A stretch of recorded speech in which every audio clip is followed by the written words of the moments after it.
अब ओबेसिटी बढ़ रहा है, we call it a new epidemic.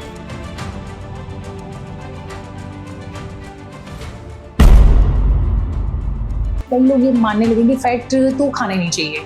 नहीं, ये सबसे बड़ा मिथ है।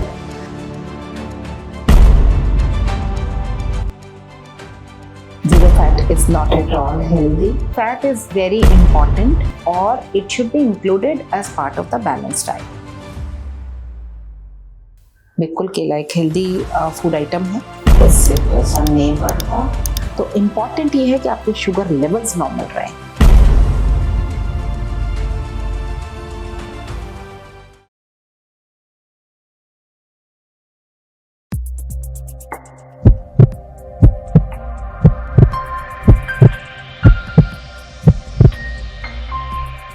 अपनी डाइट को लेकर काफी अवेयर हो गए हैं, लेकिन फिर भी बहुत सारे सवाल हैं जो हमारे मन में हैं। डाइट से जुड़े ढेर सारे सवाल ऐसे हैं जिनके की जवाब हम जानना चाहते हैं। जैसे कि अगर आप वेजिटेरियन हैं तो आप अपने प्रोटीन की रिक्वायरमेंट को कैसे पूरा करें।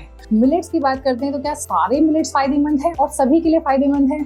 अगर बात करते हैं दूध की, तो दूध पीना कितना फायदेमंद है, क्या दूध ज्यादा जरूरी है या फिर दही। इसके अलावा अगर हम लोग बात करें वेट लॉस की, तो वेट लॉस के लिए हमें क्या खाना चाहिए जो कि हमें हमारे वजन को तो कम कर ही करे, साथ ही साथ हमारी कमजोरी भी ना बढ़ने दे। इसके अलावा हम ये भी जरूर जानना चाहते हैं कि हमारी डाइट में ऐसा क्या हो जो कि हमें हेल्दी रखे, फिट रखे। बात अगर आटे की करें तो आटा क्या मिक्स आटा खाना बेहतर है या फिर अलग अलग अनाज का अलग अलग वक्त पर आटा खाएं तो वो हमारे लिए ज्यादा फायदेमंद होगा। ढेर सारे सवाल हैं और इन सब के जवाब इंटरनेट पर या फिर गूगल पर तलाशने के बजाय क्यों ना हम किसी एक्सपर्ट से जाने। यही वजह है कि आज हमारी खास मेहमान हैं सीमा गुलाटी। बहुत बहुत स्वागत है आपका। Thank you. मैं आपको बता दूं कि सीमा सीनियर न्यूट्रिशन एक्सपर्ट है और जो ढेर सारे सवाल हैं डाइट से जुड़े उन सब का जवाब वो आज हमें देंगी बेहद साइंटिफिक तरीके से। सबसे पहले मैं जानना चाहती हूँ कि अगर हम लोग बात करते हैं प्रोटीन की, तो एक नॉर्मल एक परसेप्शन है, कहा जाता है कि जो वेजिटेरियन लोग हैं उनकी प्रोटीन की रिक्वायरमेंट, उनकी ज़रूरत पूरी नहीं हो पाती डाइट से। तो कैसे पूरा करें, क्या डाइट होनी चाहिए हमारी। वेजिटेरियंस को ज़रूरी बात है कि उनको खास ध्यान देने की ज़रूरत है अपनी डाइट पे, ताकि उनका जो प्रोटीन इंटेक है वो एडिक्वेट हो पाए।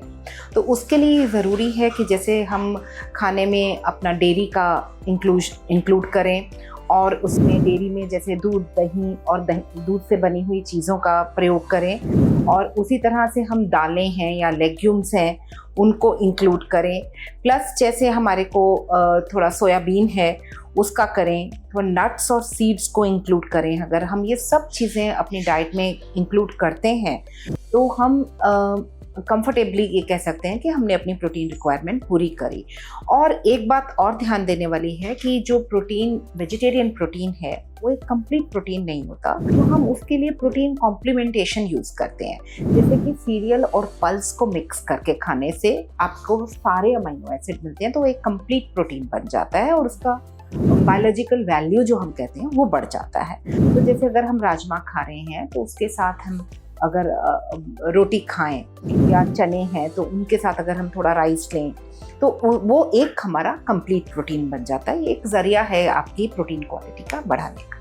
जी, प्रोटीन कितनी तरह का होता है और किस तरह के, कई लोग जो बहुत बॉडी बिल्डिंग में होते हैं या फिर जो बहुत ज़्यादा स्पोर्ट्स पर्सन होते हैं तो उनके लिए शायद प्रोटीन की रिक्वायरमेंट और तरीके का भी अंतर होता है। जी, नॉर्मली स्पीकिंग जो है हम कहते हैं 1 ग्राम पर किलोग्राम ऑफ बॉडी वेट होना चाहिए। ये वेरी करता है 0.8 ग्राम पर किलोग्राम भी जो यूजुअल है वो दिया जाता है, विच मीन्स कि 12 to 15% ऑफ आपकी जो एनर्जी है वो प्रोटीन से आ रही है। लेकिन अगर हम नेशनल लेवल पे देखें इंडिया में तो हमारा 10 से 11% है प्रोटीन इनटेक, तो कम है क्योंकि हम ज़्यादातर लोग वेजिटेरियन भी हैं। तो अगर हम बात करें, 2 सोर्सेज हैं प्रोटीन के, या तो वेजिटेरियन है या एनिमल प्रोटीन है। तो एनिमल प्रोटीन एक कंप्लीट प्रोटीन है, लेकिन अब जो रिसर्च आ रही है वो ये कह रही है कि आप एनिमल प्रोटीन अगर उसमें भी आपको वाइजली चूज़ करना है। आपको चूज़ करने हैं लीन मीट्स। अगर आपने रेड मीट्स चूज़ किए हैं तो जो कि बहुत हाई सोर्स हैं सैचुरेटेड फैट का, और भी उसमें ऐसी चीज़ें हैं जो हमें इन द लॉन्ग रन जो है हमारी हार्ट हेल्थ के लिए या और ओवरऑल हेल्थ के लिए सही नहीं मानी जाती हैं। इनफैक्ट जैसे अगर किसी को अंडरलाइंग किडनी डिजीज़ है या कुछ है, तो ये स्टडीज़ बता रही हैं कि आप प्लांट प्रोटीन अगर लेते हैं तो progression of disease is slower as compare to when you take animal protein. तो अब जो बॉडी बिल्डर्स वगैरह हैं उनकी रिक्वायरमेंट ज़्यादा है ऑब्वियसली, जिस इंटेंसिटी से और जिस ड्यूरेशन पे आप काम कर रहे हैं, तो वो इंडिविजुअलाइज्ड देखना पड़ता है। It can go up to 1.5 grams per kilogram of body weight. तो उसी प्रकार से उनको अपना प्रोटीन इंटेक जो है एडजस्ट करना होता है। इनफैक्ट ये भी होता है कि अगर आपकी ओवरऑल कैलोरी भी बढ़ती हैं, तो अगर आप उसका भी 15% लेते हो तो भी आपका जो नेट प्रोटीन है वो ज़्यादा आता है। तो कहने की बात ये है कि yes, depending on activity your protein requirement goes up. Plant protein आता है, जैसे पी प्रोटीन आता है, सोय प्रोटीन आता है, आइसोलेट्स आते हैं, उसमें वे प्रोटीन आता है, उसमें केसी जनरली वे प्रोटीन आता है जो कि एक मिल्क का डेरिवेटिव है। बट जैसे कुछ लोग हैं जिनको मिल्क प्रोटीन सूट नहीं करता, तो they can switch to plant protein supplements. But supplements का बजाय हमें कोशिश ये करनी चाहिए कि हम नेचुरल फूड सोर्सेज से अपनी प्रोटीन की रिक्वायरमेंट पूरी करें। तो एक सवाल ये भी था कि कई लोग ना एक मील में प्रोटीन लेते हैं। नहीं, it should be placed throughout in all your meals. उसके मल्टीपल फायदे हैं। एक तो आपका एब्जॉर्प्शन अच्छा होता है, और एक दूसरा अगर आगे हम ग्लूकोज की भी बात करें तो वो हमारे खाने के बाद जो ग्लूकोज स्पाइक आता है उसको भी कंट्रोल करता है। तो प्रोटीन जो है वो हमारे हर मील में इंक्लूड होना चाहिए। Breakfast, lunch and dinner, definitely it should be placed evenly. Normal बाकी टाइम पे आप अपने ऑफिस में जा रहे हैं और बहुत ज़्यादा एक्टिव नहीं हैं, तो वो अपनी प्रोटीन की रिक्वायरमेंट किस तरह से पूरा करें? मतलब ब्रेकफास्ट में क्या होना चाहिए, लंच में अगर हम लोग दाल की बात करें, या ब्रॉडली स्पीकिंग अगर मैं बात करूं, मैं ऑब्वियसली स्पेसिफिकली तो हमें बैठना पड़ेगा और उसका एक प्लान बनाना पड़ेगा। बट अगर ब्रॉडली मैं बात करूं तो हमारे पास ऑप्शंस हम दे सकते हैं कि ब्रेकफास्ट में one can start with sprouts ले सकते हैं। उसमें आप स्प्राउट सैलेड में आप थोड़ा पीनट डाल लें, थोड़ा कॉटेज चीज़ डाल लें, उसके साथ आप बटर मिल्क ले लें या दही का कुछ ले लें, और नहीं तो आप चीला बेसन का ले लें। बेसन क्योंकि चिकपी का डेरिवेटिव है, उसमें आप पनीर का स्टफिंग करके, थोड़ा होममेड पनीर का, उसके साथ आप कुछ दही का कुछ ले लें।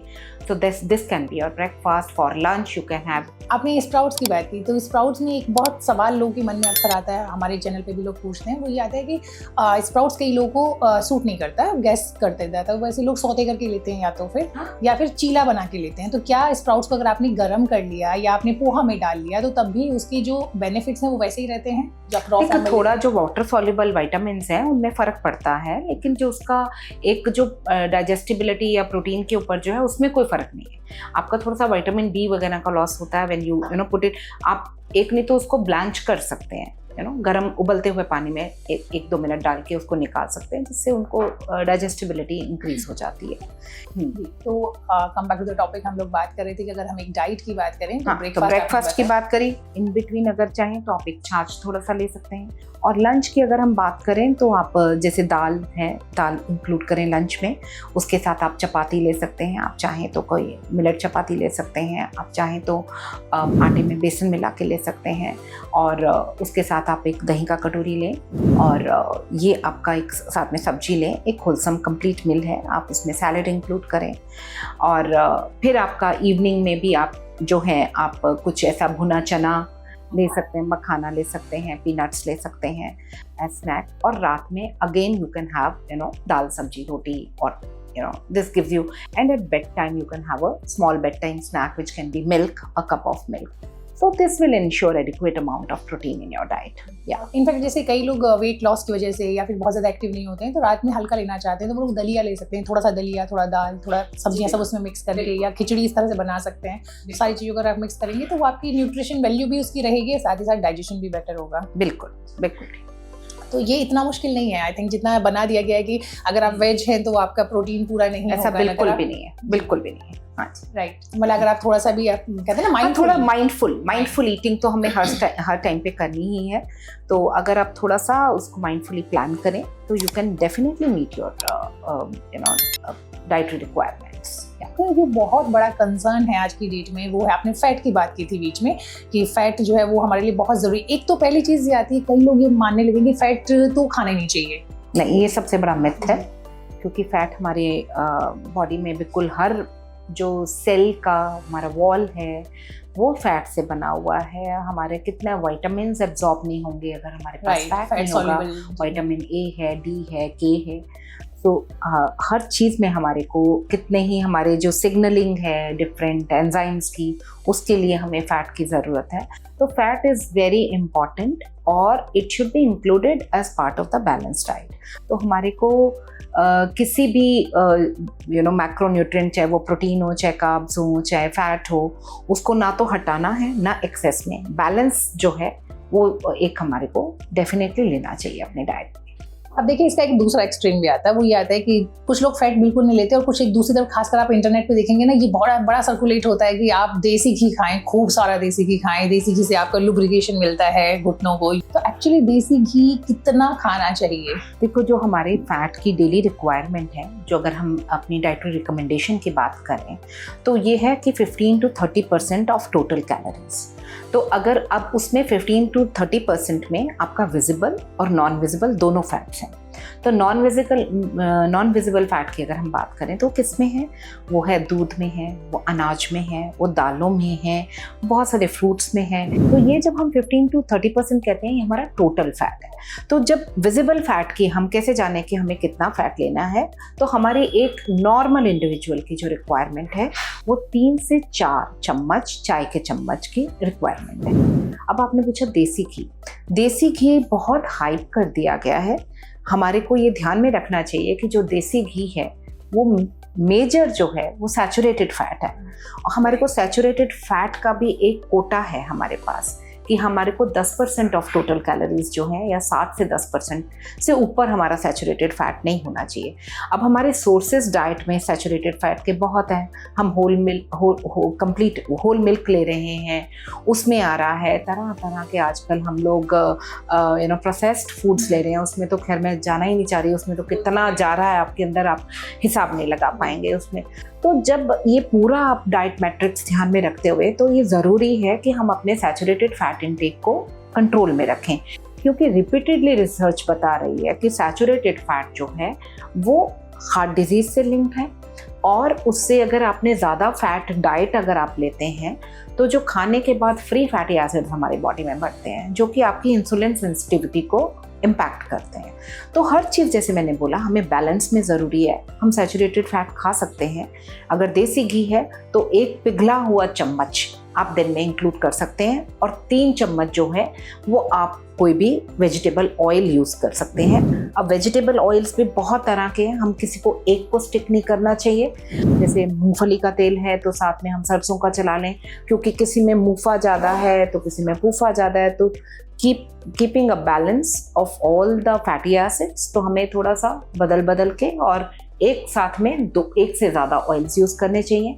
प्लस आप अगर चाहें अपने उसमें डाइट में तो 1 चम्मच पिघला हुआ देसी घी, अगर आपको कोई और हेल्थ इश्यूज नहीं है तो आप इंक्लूड कर सकते हैं। क्योंकि इसमें ये भी है ना कि बात सैचुरेटेड फैट की हो रही है, तो वहाँ पे अक्सर बटर भी लोग ले रहे होते हैं। बिल्कुल, मतलब हमारे पास इतने सोर्सेज हैं सैचुरेटेड फैट के, और उसके ऊपर से अगर हम देसी घी भी खाने लग जाएंगे और हमारा वर्कआउट कुछ नहीं है तो obviously it is going to impact. और अब स्टडीज़ बता रही हैं कि आप जितनी मात्रा में, जिस प्रपोर्शन में आप सैचुरेटेड फैट खाते हैं, उतनी आपकी इंटिमा मीडियल थिकनेस, जो आपकी जिसको कहेंगे नसों की वॉल्स की थिकनेस है, वो बढ़ती है। एक हमारे पास अब लेटेस्ट रिसर्च भी है। तो ये चीज़ का हमें ध्यान में रखना चाहिए कि हम हर चीज़ बैलेंस तरीके से अपनी डाइट में इंक्लूड। क्योंकि हम जब फैट की बात कर रहे हैं और गुड फैट और बैड फैट की बात कर रहे हैं, तो मेरी आपसे रिक्वेस्ट है कि आप ये भी थोड़ा सा शुरू से बताएं कि कितने तरह के फैट होते हैं। तो ब्रॉडली स्पीकिंग हम जो फैट को है 2 कैटेगरी में बांट सकते हैं। एक है अनसैचुरेटेड, एक है सैचुरेटेड। अब सैचुरेटेड वो फैट होते हैं जो रूम टेम्परेचर पे सॉलिड हो जाते हैं, जैसे कि आपका घी हुआ, क्रीम हुआ, मक्खन हुआ, चीज हुआ, ये सब नारियल का तेल हुआ। तो ये सब हमारे सैचुरेटेड फैट के सोर्सेज हैं। अब अनसैचुरेटेड है जो लिक्विड है, जैसे कि आपने ये देखा, आपका सरसों का तेल है या वेजिटेबल ऑयल है। अब इसमें भी अनसैचुरेटेड में भी दो तरह के होते हैं, हम कहते हैं ओमेगा 6 एंड ओमेगा 3। तो ओमेगा 3 जो है वो हमारी डाइट में, इंडियंस की डाइट में थोड़ा सा चैलेंज है, क्योंकि सारे जितने आपके सीरियल्स हैं, नट्स हैं, ग्रेन्स हैं, उन सब में ओमेगा 6 की मात्रा आपको भरपूर मात्रा होती है। तो आपको उसकी चिंता करने की ज़रूरत नहीं है कि कहीं ओमेगा 6 तो कम नहीं है मेरे। अगर नॉन वेजिटेरियंस की बात करें तो हमें फैटी फिश में मिल जाता है, सालमन में, टूना में और भी तरह के फिशेस में वो ओमेगा 3 मिल जाता है। बट अगर हम वेजिटेरियंस की बात करें तो हमारे पास फिर से सोर्सेज लिमिटेड हैं। तो उसके लिए हमें अपने डाइट में इंक्लूड करना चाहिए वॉलनट्स, जिससे हमें ओमेगा 3 मिल रहा है, थोड़े फ्लैक्स सीड्स हैं, चिया सीड्स हैं, मेथी दाना है। सो इन सब चीज़ों में हमारे को जो है ओमेगा 3 मिलता है। तो ये हम इसके लिए हमारे जो चॉइस ऑफ कुकिंग ऑयल भी इम्पॉर्टेंट है कि जिसमें हमें नेचुरली भी मिल जाए, क्योंकि हमारी को रिक्वायरमेंट 1 to 2% ही है उसकी, हमें बहुत लार्ज अमाउंट में नहीं चाहिए ओमेगा 3। तो उसके लिए जैसे सरसों का तेल है तो उसमें एक बैलेंस्ड है जो आपका फैटी एसिड कंपोजिशन है। तो बाकी और जो ओमेगा 3 रिच ऑयल्स होते हैं, जैसे आप सोचें कि हम फ्लैक्सीड ऑयल क्यों ना यूज़ कर लें, है ना, तो वो हम कुकिंग में यूज़ नहीं कर सकते। हम उसको एज सैलेड ड्रेसिंग यूज़ कर सकते हैं, बिकॉज बहुत वॉलेटाइल ऑयल्स होते हैं, वो जल्दी से रैंसिड हो जाएंगे, जल्दी से ख़राब हो जाते हैं, उनकी जो गुडनेस है हीटिंग से ख़राब हो जाएगी। तो इसी तरह से हमें चॉइस ऑलिव ऑयल में मुफा ज़्यादा है, एक मोनो अनसैचुरेटेड फैटी एसिड्स होते हैं जो अनसैचुरेटेड के टाइप हैं, तो उसमें जो है मुफा की भी कमी है हमारे डाइट में।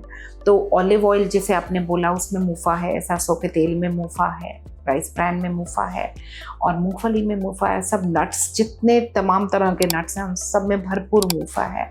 तो हमें मुफा और ओमेगा 3 इन दो पे ध्यान देना चाहिए अपनी डाइट में, क्योंकि एक फेथ को मानने वाले लोगों की विचारधारा है वो कि इस एज के बाद नहीं। दूध एक वेजिटेरियन डाइट में बहुत ही इम्पॉर्टेंट कंपोनेंट है। हम कहते हैं it's a complete meal minus vitamin C उसमें है, इट्स अ फुल मील। तो इसको हम बिल्कुल हमें इस तरह के फैट से बचना चाहिए। हमें अगर किसी को सेंसिटिविटी हो सकती है या कई बार लोगों को लैक्टोज इंटॉलरेंस होती है कि जो उसमें एक शुगर है, लैक्टोज है, कई लोग उसको नहीं पचा पाते हैं, then it's a different issue. उनको भी हम बोलते हैं कि अगर आप हल्की फुल्की सेंसिटिविटी है तो आप कर्ड या पनीर उसके प्रोडक्ट्स आप ले लीजिए, अगर वो भी नहीं पचता तो अलग बात है। नॉर्मली स्पीकिंग हमारे को दूध अपने डाइट में इंक्लूड करना चाहिए, किसी भी फॉर्म में हो, दूध हो, दही हो, पनीर हो या होममेड चीज़, जो भी किसी भी फॉर्म में हमें इंक्लूड डेफिनेटली करना चाहिए। और ऐसा कुछ अगर आप मिलावट की बात अगर हम करें तो हम we are living in that environment ना, तो हमारे को पता ही नहीं है कि जो भी चीज़ हम ले रहे हैं वो एडल्ट्रेशन कितनी है, नहीं है। शेल्फ लाइफ जिनकी ज़्यादा है जिन मिल्क की, उनको ना लेके जो थोड़ा सा ऑर्गेनिक टाइप के हैं उनके लिए हमें जाना चाहिए। तो यहाँ पर ये भी इम्पोर्टेंट है जानना कि आप टोन्ड मिल्क लें, डबल टोन्ड लें या फिर जो फुल फैट फुल क्रीम वाला दूध होता है, क्योंकि ये भी एक लोग मतलब जानना चाहते हैं कि एक्चुअली कौन सा दूध किसके लिए फ़ायदेमंद है।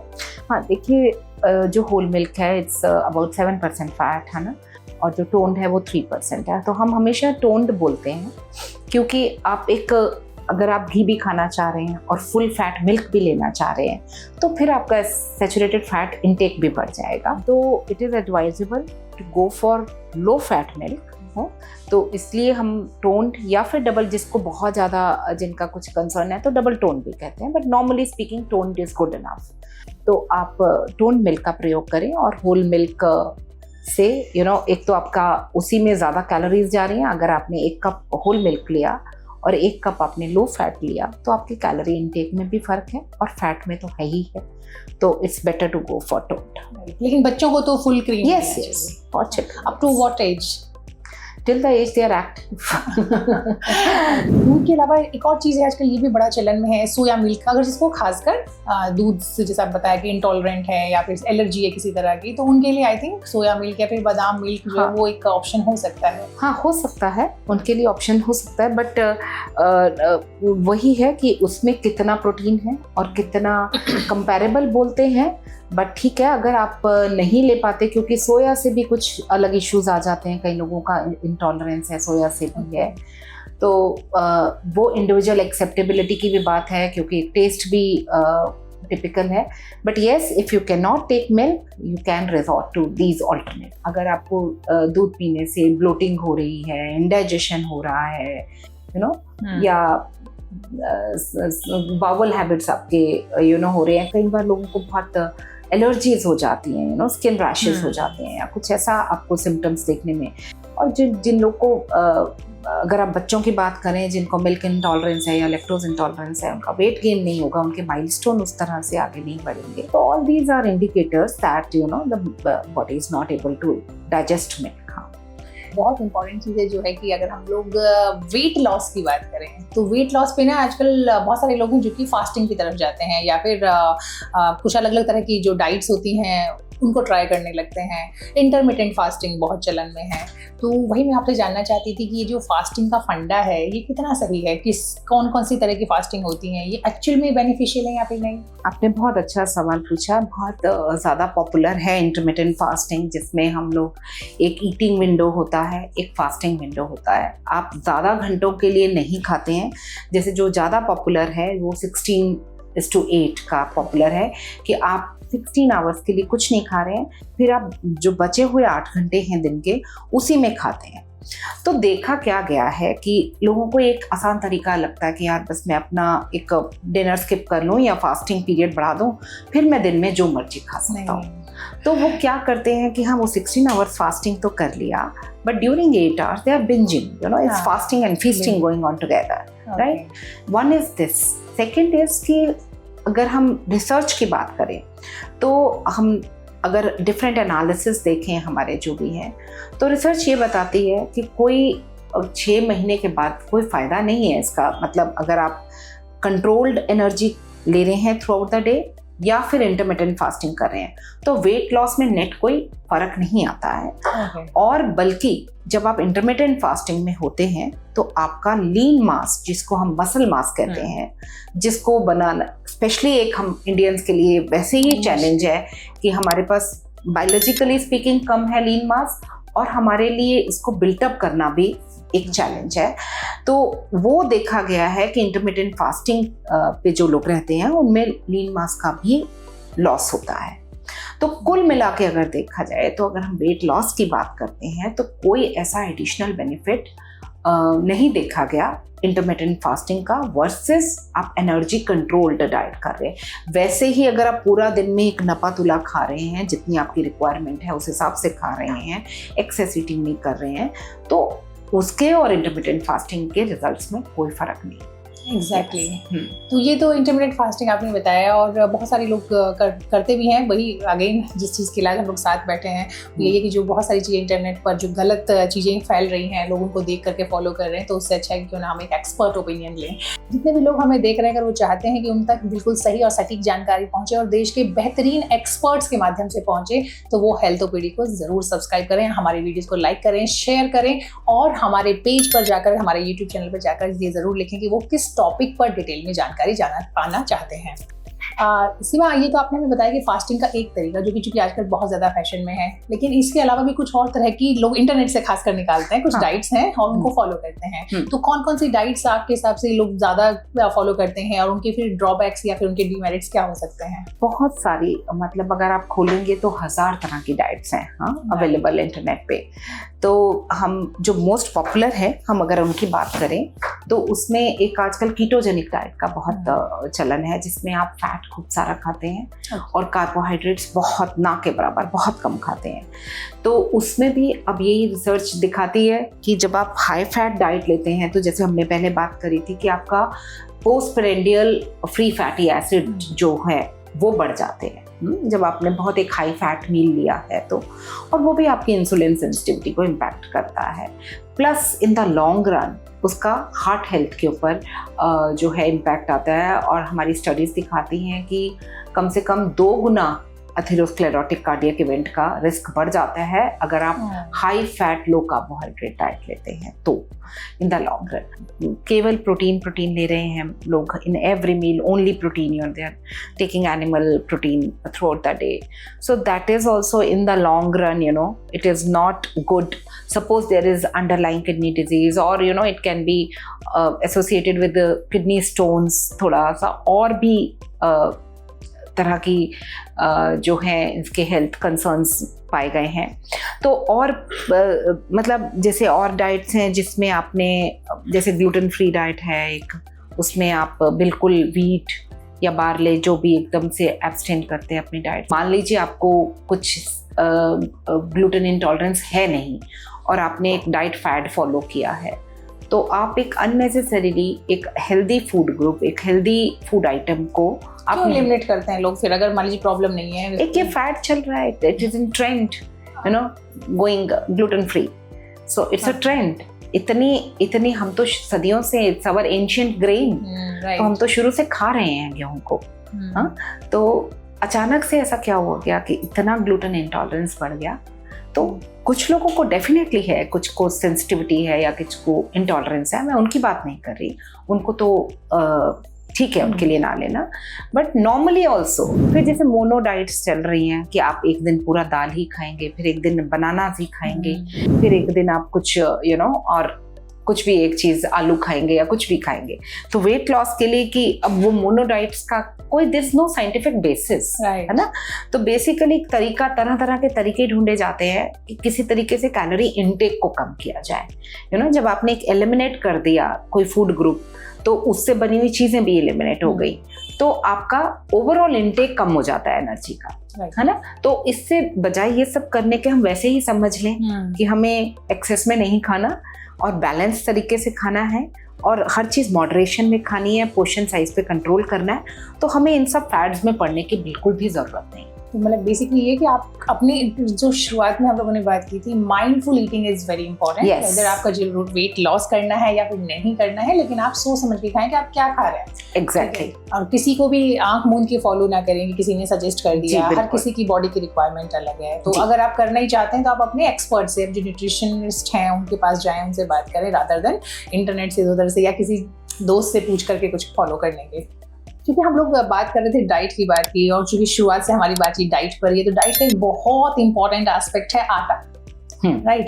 और बहुत लंबे टाइम तक आप लोग ये जानते रहे, सुनते रहे, पढ़ते रहे कि आप मिक्सी या मिक्स करके अगर आप आटा लेते हैं तो वो आपके लिए ज़्यादा बेनिफिशियल है। आप उसमें 3-4 किलो गेहूं डाल लें, साथ में रागी मिला लें 1 किलो आप उसके अंदर किसी प्रोटीन चना डाल लें, इस तरीके से वेराइटी मिला लें और एक ही साथ आप उसको बनाएं और उस आटे का इस्तेमाल करें, यानी मिक्सड आटा। मानते हैं, कई जगह मैंने पढ़ा भी है कि आप रादर देन एक मिक्सड आटा लेने के अच्छा है कि आप हर आटे को, हर अनाज का आटा अलग अलग, मान लीजिए मंडे आपने रागी खा लिया, ट्यूसडे आपने गेहूं ले लिया, वेडनेसडे आपने कोई और आटा ले लिया, बहुत सारे आटे हैं, तो वो चीज़ ज़्यादा अच्छा है या फिर मिक्सड आटा? क्योंकि इसमें, और अगर ये रीज़न है तो इसकी कोई वजह है कि जिस वजह से लोग ये फॉलो करने के लिए कहते हैं?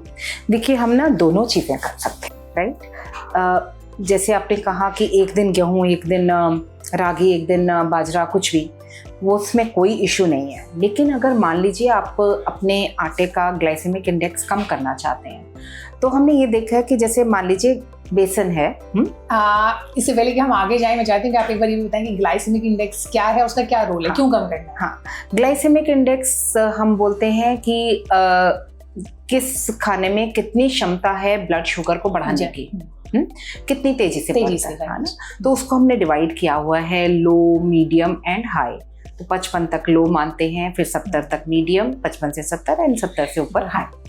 तो अगर हम जैसे मान लीजिए हम बात करते हैं गेहूं की, तो उसका हमारा जो ग्लाइसेमिक इंडेक्स है 69, डिपेंडिंग ऑन डिफरेंट वैरायटी। आप मान लीजिए कि हाई ग्लाइसेमिक इंडेक्स अगर 70 भी मान लें तो इतना है। लेकिन अब मैं रोज़ खाती हूँ गेहूँ, और मैं चाहती हूँ कि मैं इसका थोड़ा सा ग्लाइसेमिक इंडेक्स कम करूँ, तो मैं उसमें बेसन 50-50 मिला सकती हूँ, राइट, जिससे कि उसका सीधा ग्लाइसेमिक इंडेक्स हाफ हो जाता है।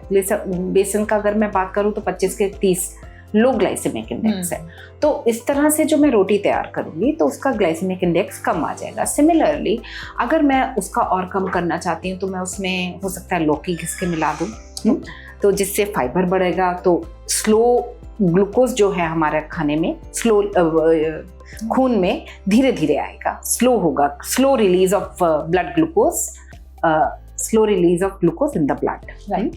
तो ये करने के लिए हम ये डिफरेंट चीज़ें करते हैं कि चाहे तो हम प्रोटीन थोड़ा बढ़ा दें, चाहे तो हम फाइबर थोड़ा बढ़ा दें, अगर नहीं तो गुड फैट बढ़ा दें। हाँ, तो ये सब चीज़ें हम कर सकते हैं। तो जैसे आपका जो सवाल था क्या 5-6 आटे मिलाना बहुत कम्बरसम है, प्रैक्टिकल नहीं है। प्लस हो सकता है कि किसी एक इंग्रेडिएंट से मुझे इंटॉलरेंस हो। इंडिविजुअल एक्सेप्टेबिलिटी को भी हमें ध्यान में रखना है कि मान लीजिए अगर मैंने उसमें रागी, चना और बाजरा और ये सब मिला लिया और मान लीजिए उसमें से बाजरा मुझे प्रॉब्लम करता है और मैं फिर जब वो खाना रोटी खा रही हूँ तो मुझे ब्लोटिंग हो रही है या इंडाइजेशन हो रहा है, समझ नहीं आएगा तो आपको मालूम नहीं पड़ेगा। तो बेहतर है कि आप 50-50 जो डुएबल है और प्रैक्टिकल है और आपको फ़ायदा भी दे रही है तो इस तरह से करें। और नहीं तो आप जो आपने बताया साइकिलिंग कर सकते हैं, मिलेट का, गेहूं का, एक दिन एक मील में एक, इस तरह से भी कर सकते हैं। तो मिक्स करके खाने में भी प्रॉब्लम नहीं है, लेकिन कोई problem, don't mix too many things. हाँ, उससे बेटर है कि फिर आप 2-3 अलग-अलग डब्बे बना के रख लें। किसी में आपने 2 एक मिक्स करके फिर एक और मिक्स करके रखें, उनको आप यूज करें तो आपको पता भी चलेगा शायद कि खाने से कि आपको बेनिफिट। और आई थिंक ये भी कि आप जिस किसी को भी टेस्ट करना चाहते हैं तो एक ड्यूरेशन रखें अपनी, 15 दिन, 1 महीना के आप करके देखें तो आपको समझ में आएगा कि आपको किससे फायदा या किससे बेटर फील हो रहा है। बिल्कुल, अगर आप हर ऑल्टरनेटिव पे चेंज कर देंगे तो समझ में भी नहीं आएगा कि कौन सा आपको नुकसान कर रहा है, कौन सा फायदा पहुंचा रहा है। क्योंकि हर किसी की आफ्टर ऑल बॉडी तो इंडिविजुअल, हर किसी की अलग है, हर तरह से अलग रिएक्शन भी उसके अलग होते हैं हर चीज पे, राइट। चूंकि आटे की बात हुई तो हम मिलेट्स को नजरअंदाज नहीं कर सकते, राइट। और चूंकि पहले हमारे लिए आटा मोटे तौर पे माना जाता था कि गेहूं का आटा हो गया, बहुत हो गया था, आपने राइस चावल खा लिया, लेकिन इधर ऑफ लेट और हमारी गवर्नमेंट भी काफी प्रमोट कर रही है और बहुत सारे हेल्थ इश्यूज भी लोगों को आ रहे थे कहीं ना कहीं। तो ये था कि मोटा अनाज खाएंगे तो आपके लिए ज्यादा बेनिफिशियल होगा, या एटलीस्ट उसको ऐड जरूर करें। अगर आप पूरा रिप्लेस भी नहीं करते हैं तो आप उसको ऐड करें अपनी डाइट में। अब अगेन मिलेट्स पे ये क्वेश्चन आता है कि क्या सारे मिलेट्स, क्योंकि 8 तरह के मोटे मोटे मिलेट्स होते हैं, तो क्या सारे मिलेट्स फायदेमंद हैं, इक्वली फायदेमंद है, सबके लिए उतने ही फायदेमंद हैं? गेहूं के साथ इनका इस्तेमाल करें या फिर इनको रिप्लेस करके इस्तेमाल करना बेटर है? तो मिलेट्स के बारे में आपकी क्या ओपिनियन? तो देखो, मिलेट्स ओवरऑल अगर हम बात करें तो एक अच्छा ग्रेन है। हाँ, उनमें फाइबर अच्छा है, एंटीऑक्सीडेंट्स हैं, डिफरेंट मिलेट्स में डिफरेंट मिनरल्स और वाइटामिन्स हैं।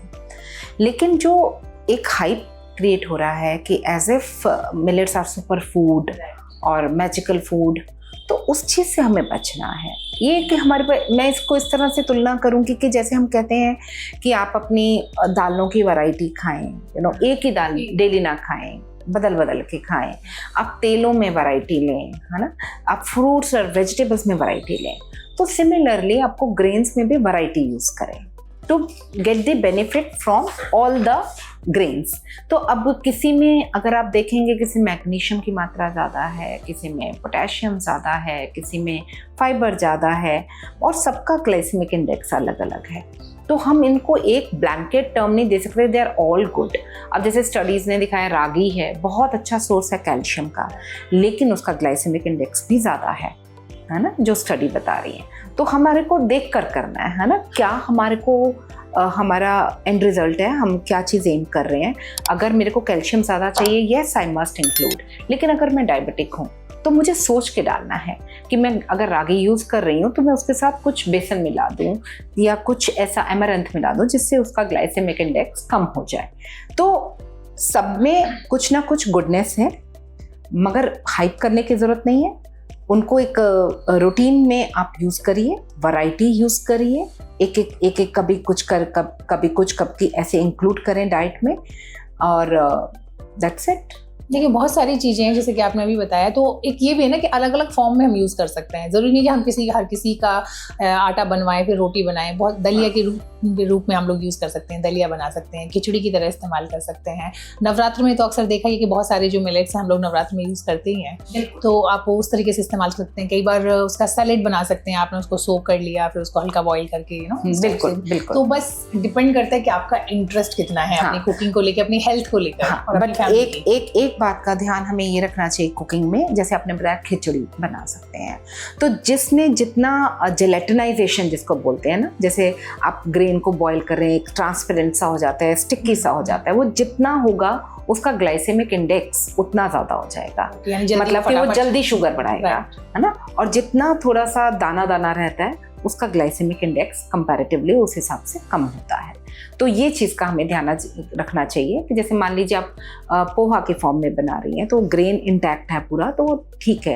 लेकिन खिचड़ी के लिए अगर आप बना रही हैं, बना सकते हैं, कोई उसमें वो नहीं है, बट उसमें फिर आप क्या है कि थोड़ा सा सब्जी ज़्यादा डाल दें और थोड़ा सा दाल का प्रयोग कर लें, तो एक वो कंप्लीट मील बन जाता है। वो तो अक्सर मैंने भी देखा है कि लोग कहते हैं कि दलिया खाते हैं, कोई भी दलिया, वो सिर्फ दलिया में सिर्फ दलिया चढ़ा देते हैं, थोड़ा बहुत नॉमिनल 1-2 सब्जियां डाल दें। अरे भाई सिर्फ दलिया का मतलब ये नहीं, आप उसमें थोड़ी सी दाल डालते हैं, साथ वेजिटेबल्स डालें और साथ में दही के साथ खाएं। और उसको आप अगर सुबह में भी लेते हो आप देखिए आपका फुल मील हो जाता है। बिल्कुल, उसमें आपको वन पॉट मील, एग्जैक्टली। तो मैं तो कई बार अपने यहाँ पर लंच में या डिनर में भी यूज करती हूँ अक्सर इस चीज को। मुझे लगता है कि ये सिर्फ ब्रेकफास्ट के लिए नहीं है, कई बार आपके पास टाइम नहीं होता है हेवी प्रॉपर डिनर करने का, ऑन द गो अगर आपके पास वो है तो आप एक आराम से। बस ये डिपेंड करता है कि आप दलिया या कोई चीज को ये ना सोचें कि बस ये तो ब्रेकफास्ट है और खत्म हो गया, या फिर टेस्टलेस है, उसको आप टेस्टी भी बना सकते हैं अगर आप चाहें तो। Absolutely right. तो अब अगर हम लोग वेट लॉस की बात करें, हम लोगों ने इनफैक्ट पहले भी इस पे बात की थी, और वेट लॉस से ज्यादा वेट गेन की अगर बात करें तो हम किसको कल्प्रिट मानेंगे, कार्ब या फिर शुगर या फिर फैट? मैं कहूँगी तीनों। अगर हम कुछ भी डिस्प्रपोर्शनेट अमाउंट में ले रहे हैं या एक्सेस अमाउंट में ले रहे हैं तो डेफिनेटली इसी हमारी ओवरऑल, अगर हम क्या है वेट गेन किस तरह से हम करते हैं, जब हम जो खा रहे हैं वो ज़्यादा है उससे जितना हम खर्च कर रहे हैं, जितनी calorie intake is more than calorie spent, है ना, एक्सपेंडिचर से ज़्यादा है। तो अगर हम कुछ भी मात्रा से ज़्यादा खा रहे हैं तो वो एक्सेस जो कैलोरीज है वो मेरी बॉडी में जाके एज फैट डिपॉजिट होंगी। और चाहे वो अब आजकल अब जो वेस्टर्नाइजेशन हो गया है, फास्ट फूड इतना बढ़ गया है, आप कुछ भी अगर आइटम लेते हैं सो अब हाई फाइबर बिस्किट्स होंगे, बट वो फाइबर उसमें थोड़ा सा होगा लेकिन ढेर सारा उसमें फैट होगा, ढेर सारी शुगर होगी, और हम ये सोच के बहुत कंफर्टेबली खा रहे हैं कि हम तो हेल्दी खा रहे हैं, है ना। तो ये तीनों ही चीज़ें जो हैं ये कल्प्रिट हैं, प्लस दी ओवरऑल कैलोरीज जो हैं वो भी है, और कपल्ड विद सीडेंट्री लाइफस्टाइल जो हमारा बिल्कुल, अगर आप छोटे बच्चे भी देखें, टीनेजर्स भी देखें, they are becoming couch potatoes, either on TV or on phone, screen time has increased, बाहर का आउटडोर प्ले बहुत कम हो गया है, तो फिजिकल एक्टिविटी कम है, और हम जो हाई एनर्जी फूड्स जो हैं, एम्प्टी कैलोरीज जो हैं, अब शुगर स्वीटेंड बेवरेजेस हैं या जूसेस हैं या चॉकलेट्स, और ये बहुत हमारा इनटेक है, तो उस हिसाब से जो है इसीलिए हमारे यहाँ पे अब ओबेसिटी बढ़ रहा है। We call it a new epidemic.